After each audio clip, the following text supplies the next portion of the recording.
افخن كاف باريان بحث كاين باري كيما مثلا بهر مليون كي بلكي خلق $100 $200 اگر هاتو گلک شي قازانج بكات بس ورم بها بحسب ملياران دولار بشار اسدي وخزانوي بكم هذا بشك انش انضمن خزانوي ينكو جه خلق سوريا وجه سوريا وجه سامان انجشين اي ولاتي دزينا أبا بشكنش أندام مالبات أسب هر سيزارو كنوينة دبيتن مثلا بلكي حتى نو كاد سوان وصانا كاد بيتت النافا بزنسه ودزينا باريدا لبي بيجو مان ماهر الأسد براي بشار أسدي وهفجينا ويجي أسماء قالك دورها بيد دزينا باري خلقي دا أزبها بحثا هورجليان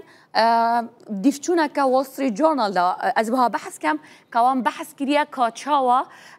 باري أسدي وخزانوي باركم كرينا ونو كا كبارت والكيفنا أبا همي بوهندية همي بوهيك يكو هولا كبيد بوغاراندنا اوی پاره زیده یکو اسد و مالبات اوی خوش بابایی و دست بگیری و حتی که مالبات اوی دزینه جه سوریه و خلق سوریه هرچند بیچکاب زحمته یعنی مثلا اده چمت ناوان دا ناوان هورگلیان دا بیچکاب زحمته دیفچو ناوه که بهت اکرم پاره بهنه و گراندن بونمنا مثلا بسردم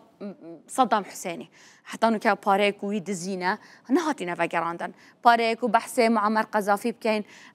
اصله کو دبیجن 54 مليار دولار لیبیا بربون حتی انو که بشتي همي هاولن ريك خستنان وآليان قانوني وولاطان ودولتان تنين 12 مليار هاتينا وگراندن ايش 54 مليار دولار افجا افاكو وول ستريت جورنال كري او بوياكو هاولكا او دخوازن باريكو اسد برينا يا كي وگرين بو خلكي ويش بركو باري خلكي وياد ويجي اسد فايده جي نبينيش بركو دزيا وبغنداليه وبريك الناسايو بالتوانان اف بارا بدز ويناينا پاره اسدی اگرم بحث کن بگشتی کاچنده بگومان نه تزانین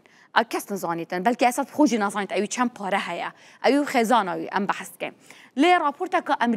امریکا هیا سال 2022 حال بکرن گود بو سامان بشار اسدو خزانوی حتی کو 12 مليار دولار چیتن گوتیا هکر حساب کن مینیمم هری کم هک اسدی چنه بیتن ملیارک دلاران هر هیا لی اگر بچن دیف پیش بینین که امریکا کتن راپورت کرینه دیف چون کرینه زانیاری ورگرتینه حتی 12 مليار دولار انجیتشن اوه همی نبتنه يعني بگمان نپاره کاشه همی عقارات کمپانیای وهمینه جاب ناوه خیرخازیه و بناوه اوفیسن ین طیرانه و يعني انواع و اشکال پاره حساکم کرینه دمکی ده کم بحث کن از 12 مليار دولاره ين سوريا ينكو بشار أسدي ينكو خزانة ويبرينا أفباره همي دا چل خلق سوريا كان دا رفشوات شركة دا چه بروجه هم بوان انجام داد دمكي داكو لغور راپورتا بانكا جهاني لسال 2022 كري رجاء هجارية لسوريا صدي حفتيه بجار صدي حفتيه كان بحث كان أو رجاء هجارية واكو خلقيني ناني نبخوتن دمكي دا أوجي ياريا بارات كان اف پارکم کنه بشار اسدی وقت وی دست به نکریه یعنی نک سال 2000 دست بگیره که بشار اسدی سرکایتی ورگرتی و ده سالات گرتی دست خو اش وی دمی دست بگیره که بابی ده سالات ورگرتی سال 1907 دما کو بویا سروک سوریا هر شوی گاوه و حافظ الاسدی دست بگیر تو رکا بازرگانیه یا برفره یا احتکاری بخو درست کرد و بی آوایی هدی دست بکرن بجا پارین خو بخو کم کرن بشه وازن جدا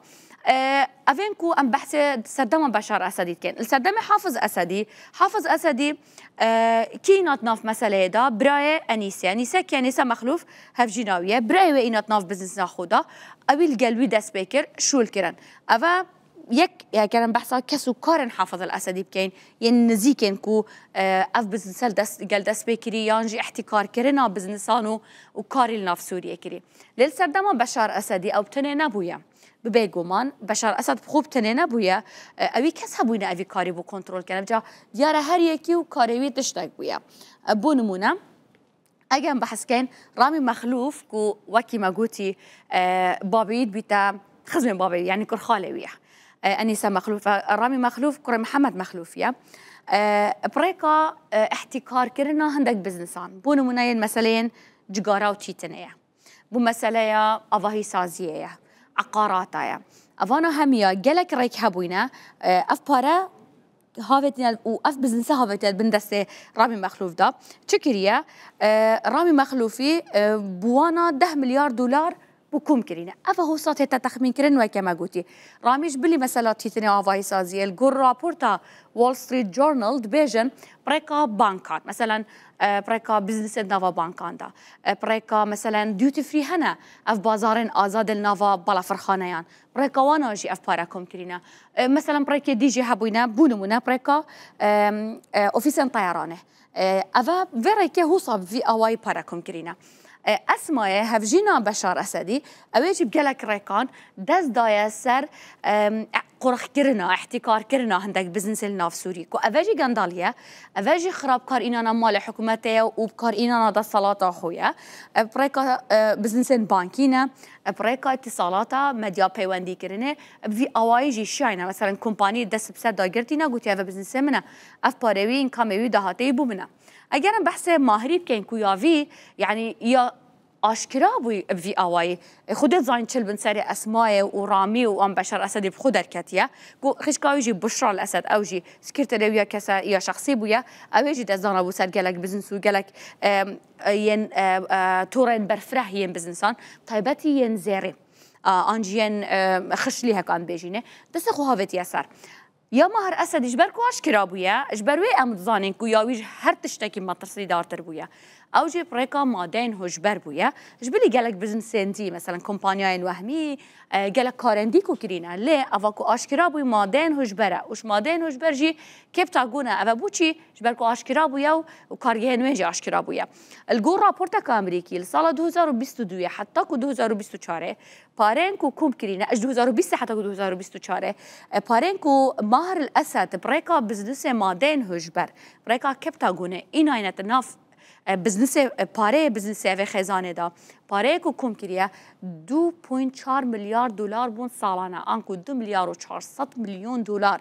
بس بريكا مادين هج برو كبتا گونه اف پاره کم کرینه جبلی وجی مهر الاسدی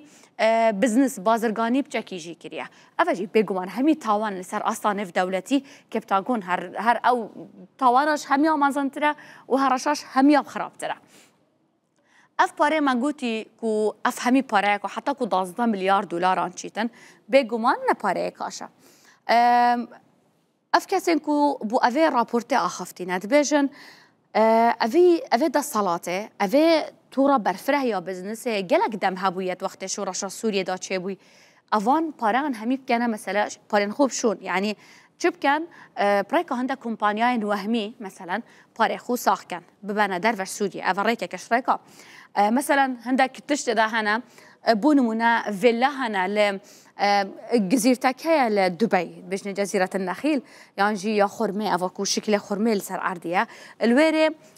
فيلا كرينا جبلي ويجي جيتين تايبت بالافرين تايبت هنا جبلي وي اوتيل وبوتيك لفيينا هنا افا ولاتن اوروبيج تدانا سويسرا تدايا فيينا تدايا ايطاليا تدايا بريطانيا بيغومان تدايا كل سال 2012 دست بكر هندك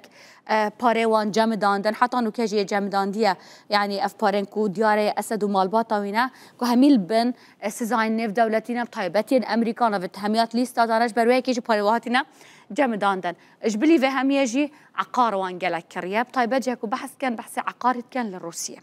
يعني افهمي باريفي مالباتيه افهمي بويك اف رابورتا داكو هولا كبيت هولا كا ياسايي يا درست هولا كا نيف دولتي هبيت افان باران وگرینن بو خلق سوریه جبرکو بشار اسد الجل توراوی والجل ده صلاتا کو بابایی گرته دستو حتی نو که باوین نیاسایی به گندالیه و برتیلان و به قچاقی و به تاوان افپارد دست ویناینا